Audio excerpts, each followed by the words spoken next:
Hai, terima kasih sudah mampir di channel ini. Kali ini, saya akan membawakan topik yang sangat menarik. Beberapa hari yang lalu, artis terkenal dari India, Priyanka Chopra dan suaminya Nick Jonas, melalui akun Instagram masing-masing mengumumkan bahwa mereka baru saja dikaruniai seorang anak melalui proses surrogate atau surogasi. Selain Priyanka, sebelumnya sudah terdapat beberapa selebriti yang menggunakan prosedur ini tentu dengan alasannya masing-masing. Di antaranya, artis cantik Nicole Kidman, bintang reality show Kim Kardashian, dan pesepak bola handal di muka bumi Ronaldo. Nah, surogasi itu sendiri sebetulnya apa sih?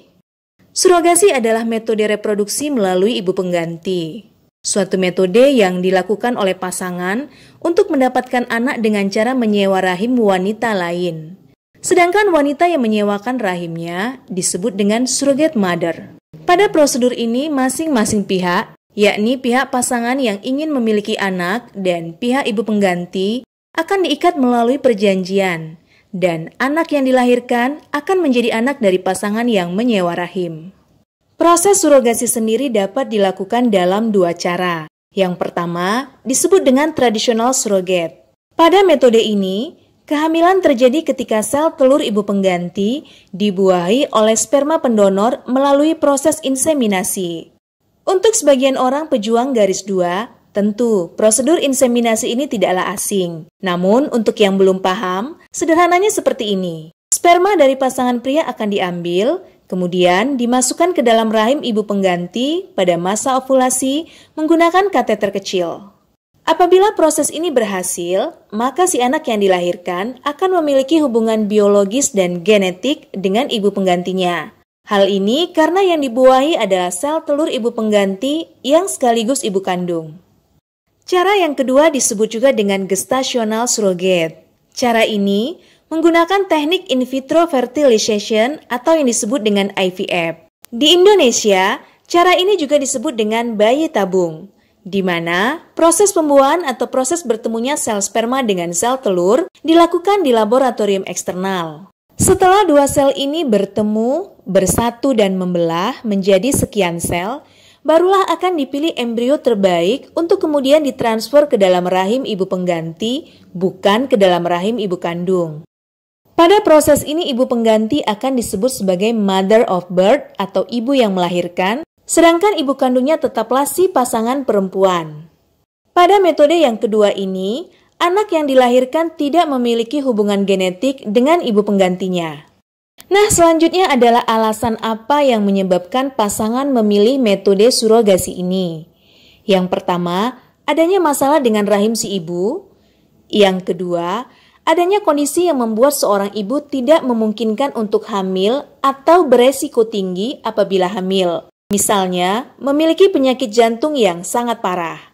Proses surogasi yang legal biasanya cukup rumit dan juga mahal. Banyak sekali pemeriksaan medis yang harus dilewati dan biaya yang dibutuhkan biasanya sekitar 1,3 sampai 2 miliar rupiah. Ibu pengganti akan mendapatkan kompensasi yang nilainya cukup besar.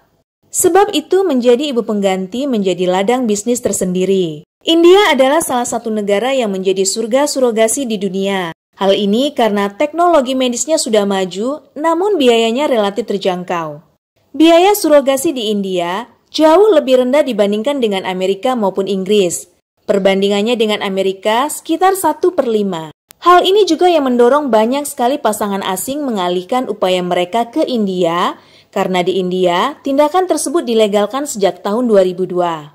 Angka kemiskinan yang cukup tinggi di India menyebabkan cukup banyak wanita yang bersedia menjadi ibu pengganti. Dan imbalan yang didapatkan diharapkan dapat mengeluarkan mereka dari kemiskinan. Namun pada tahun 2015, pemerintah India melarang surogasi komersial dan hanya mengizinkan masuknya embrio untuk tujuan penelitian. Meski tujuan pelarangan ini untuk melindungi perempuan dari eksploitasi, namun nyatanya cukup banyak perempuan miskin di India yang merasa kecewa. Hal ini karena menurut mereka, surogasi adalah salah satu jalan untuk mendapatkan uang jauh lebih banyak dibandingkan mereka bekerja selama 10 tahun sebagai asisten rumah tangga. Selain surogasi komersil, juga dikenal surogasi altruistik, di mana Pasangan hanya mengganti biaya kehamilan termasuk perawatan persalinan tanpa adanya kompensasi seperti pada surogasi komersil. Surogasi sendiri bukan tanpa masalah. Pada tahun 2007, pasangan Jepang Yuki Yamada dan Ikufumi Yamada berangkat ke India untuk mengikuti prosedur surogasi. Mereka menggunakan telur hasil donor dari seorang wanita India yang kemudian dibuahi oleh sperma Ikufumi Yamada dan selanjutnya dimasukkan ke dalam rahim seorang ibu pengganti yang juga berkewarganegaraan India. Namun sebulan sebelum kelahiran sang bayi, pasangan Jepang ini berpisah. Sang istri Yuki Yamada menolak menerima bayi ini karena merasa tidak memiliki keterkaitan secara genetik. Kedutaan Besar Jepang di India menolak mengeluarkan paspor untuk bayi ini karena mereka menganggap bahwa bayi ini lahir di India dan seharusnya mendapatkan paspor India. Di bawah hukum India, paspor bayi harus terhubung dengan ibunya. Namun, ini menjadi sulit karena Yuki Yamada maupun ibu penggantinya menolak hak asuh atas bayi tersebut. Sedangkan sang ayah, Ikufumi Yamada, menginginkan bayi ini. Tentu saja karena anak ini adalah anaknya. Namun hukum yang berlaku di India tidak mengizinkan adopsi oleh single father. Alhasil, bayi yang diberi nama Manji Yamada ini tidak dapat meninggalkan India hampir 3 bulan setelah kelahirannya karena tidak memiliki kewarganegaraan India maupun Jepang. Masalah ini akhirnya selesai setelah pemerintah Jepang mengeluarkan visa 1 tahun untuknya dengan alasan kemanusiaan. Visa ini keluar setelah pemerintah India mengeluarkan surat keterangan perjalanan pada bulan September 2008 sesuai dengan arahan dari Mahkamah Agung. Meninggalkan kisah tentang pasangan Yamada, kita beralih kisah tentang Brianna Lockwood yang berjuang hamil selama 4 tahun dan telah melalui berbagai macam prosedur reproduksi. Sampai pada satu waktu, Lockwood harus menjalani dilatasi dan kuretase karena bayi kembar yang dikandungnya tidak terdengar lagi detak jantungnya. Namun sayang, prosedur ini menyebabkan komplikasi yang membuatnya mengalami infertilitas permanen. Lockwood didiagnosis dengan sindrom Asherman, kelainan ginekologis yang disebabkan oleh jaringan parut pada uterus, sehingga tidak memungkinkan bayi untuk menanam dan tumbuh. Beberapa operasi pun dilakukan Lockwood untuk memperbaiki rahimnya. Namun, ini tidak berhasil. Lockwood tidak lagi dapat hamil. Melihat kondisi ini, akhirnya Julie Loving, ibu kandung dari Brianna Lockwood, mengajukan diri sebagai ibu pengganti. Lalu bagaimana dengan hukum surogasi di Indonesia? Setiap negara tentu punya peraturan yang berbeda-beda. Hal ini terkait dengan pandangan pada norma yang berlaku di masyarakat, serta keyakinan pada keagamaan. Beberapa negara yang melegalkan surogasi diantaranya Amerika Serikat, Inggris, Denmark, Belgia, dan Irlandia. Sedangkan di Indonesia, praktek ini dilarang dan bertentangan dengan undang-undang yang berlaku, dan si pelanggar akan dikenai sanksi pidana serta denda ratusan juta. Sedangkan dari sisi agama Islam, praktik surogasi haram hukumnya.